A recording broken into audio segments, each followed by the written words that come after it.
Would you be in favor of the United States becoming a part of a one-world government? Why or why not? I ask this because we are in the process of joining a world government right now. How far should we go? Should we trade our Constitution for the Constitution of the United Nations? Some people say yes. What do you say? We want to hear from you today on politics and religion. Look, there are two things I don't discuss: politics and religion. In my house, we don't talk about politics and we don't talk about religion. I'll talk to you about anything except politics and religion. I never talk about politics and religion. Politics determines how we'll live here on earth. Religion determines how we'll live forever. I'm Irvin Baxter. I think it's time we talk about it.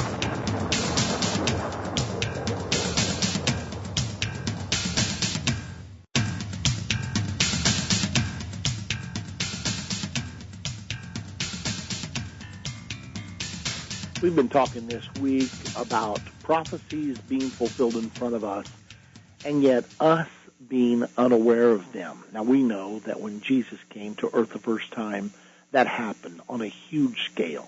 About 100 prophecies were given about his first coming, and most everyone missed them.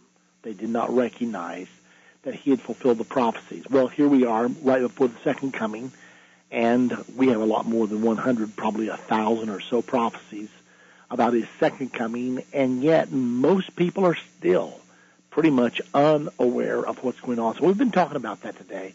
We talked about the prophecies concerning the Middle East. We talked about World War III that's prophesied, and of course Iran being surrounded by troops right now, U.S. troops, 250,000 of them as of today.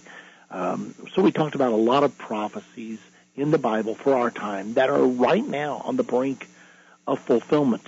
But we're not nearly done. It seems like this subject has grown and grown and grown as we have gone forward. Now, let me give you a brief update because there are breaking news stories that we should not overlook. They are too important. Mr. Mahmoud Abbas gave his opinion that direct talks with Israel, which the Obama administration is pressuring big time for the Palestinian Authority to resume. He says he doesn't feel they're justified. Furthermore, the Arab League, which is meeting today, Abbas was going to use those as an out, so he went there and told them he doesn't think they're justified, but the Arab League is somewhat anxious to get these talks going, so they gave their approval. They backed direct talks whenever the Palestinians felt like they were ready. So they gave them pretty much a blank check to go straight forward. In the meantime, House Republicans, many of them voted today to give a green light for an Israeli strike against Iran. Now, these are just some stories that we're breaking, that have broken today, that pertain to the things we've already been discussing this week. So we're walking right down the halls of the prophecies of the Bible all this week. But are we going to be like the people at the first coming of Jesus and never know what we saw or what it meant? It could certainly happen. Now, another major prophecy of the Bible is that there's going to be a world government formed, and once the world government is formed, a very charismatic and persuasive political leader will arise on the world scene, gain control of that world government, and usher in the most horrible time of tyranny that the world has ever known. So we want to look at world government a while today. I happen to be broadcasting from Houston.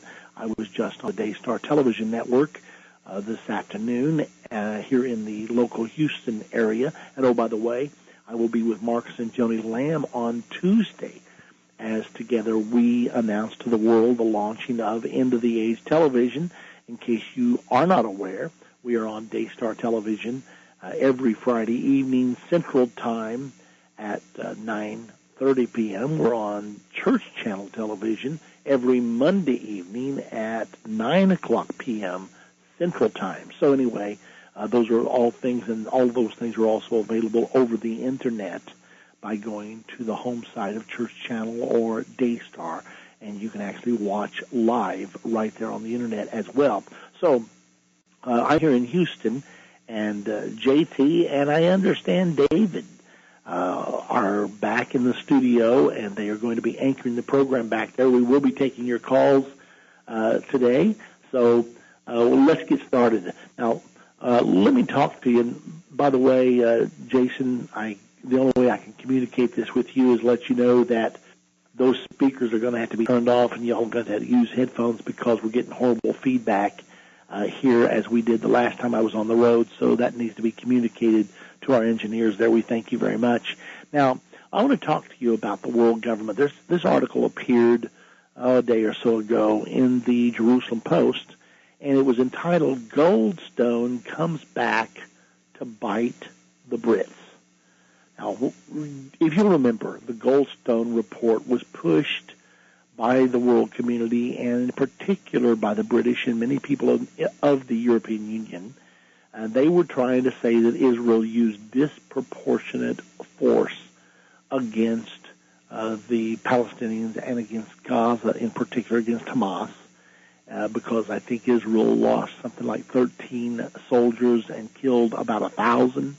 So they said that was hugely disproportionate and should not have happened that way. They accused Israel of all kinds of war crimes and lobbied for Israel to put people on trial. Israel actually has done that now, doing their best to appease the international community. However, we've had this breaking story this week about WikiLeaks, and that is many of the records from Afghanistan have now been placed on the Internet, and it's been very embarrassing for all the parties involved in Afghanistan, including Great Britain. Let me give you a little bit of the story, because the very things that Great Britain was pushing so hard for Israeli soldiers to be brought to trial over, it's now being disclosed that those very atrocities have been committed by British soldiers, and so sometimes you better be careful. They that live by the sword will die by the sword. Let me give you the story. Leaks on mass civilian casualties in Afghanistan could form basis for Goldstone-style prosecutions against American, British, and other coalition countries. This weekend's release of thousands of secret official files about coalition operations in Afghanistan paints a harrowing picture of the fog of war. Most troubling of all, of the accidental killings by British soldiers of hundreds of innocent civilians, revelers at wedding parties, kids in school buses, ordinary people going about their daily business who tragically found themselves